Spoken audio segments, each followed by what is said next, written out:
And this fire is still, it is very challenging. The terrain, just getting people to some of the areas on this fire that are burning is a challenge. You cannot just simply drive a fire engine up and pull a hose off the back of it and start putting water on the fire, because people are having to run hoses a couple hundred feet straight up a hill. I watched a crew try to navigate a hillside yesterday that was way too steep. They were just crawling up the hill. We're now starting to get out-of-state resources.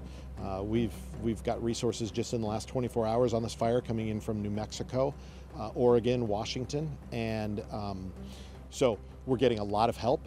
We're going to be getting, tomorrow, we're going to be getting some firefighters coming up from Mexico. So coming across the border from some international help. And that's fantastic.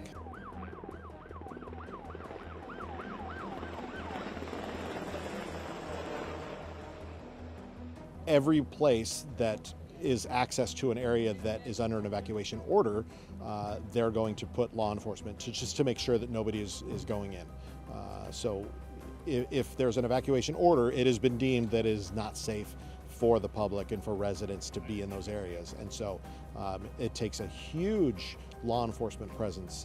And as you can see right down the street, we have the National Guard here just helping with traffic control just to make sure that people who don't belong up here are not driving up here, because again, it's not safe for people to be home right now.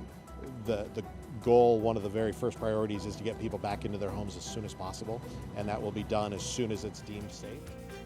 Now, 2025 Los Angeles wildfires are on the track to be amongst the highest costs in U.S. history, with losses already expected to exceed $135 billion US. Authorities are still calculating the full extent of losses while attempting to contain the blaze. According to preliminary estimates from private forecaster AccuWeather, they expect losses to range between $135 billion to $150 billion US. This is because wildfires are blazing through an area with some of the most expensive property in the United States. The insurance industry is also bracing for a major hit, with analysts from firms such as Morningstar and JP Morgan forecasting insured losses of more than $8 billion US. Authorities also said that the wildfire in Pacific Palisades has destroyed more than 5,300 structures.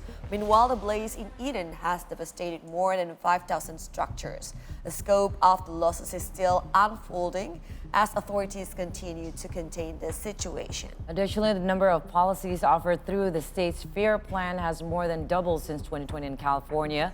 They've exceeded 450,000 in September last year from about 200,000 in 2020. According to data from the program, wildfires are affecting places with the highest take-up.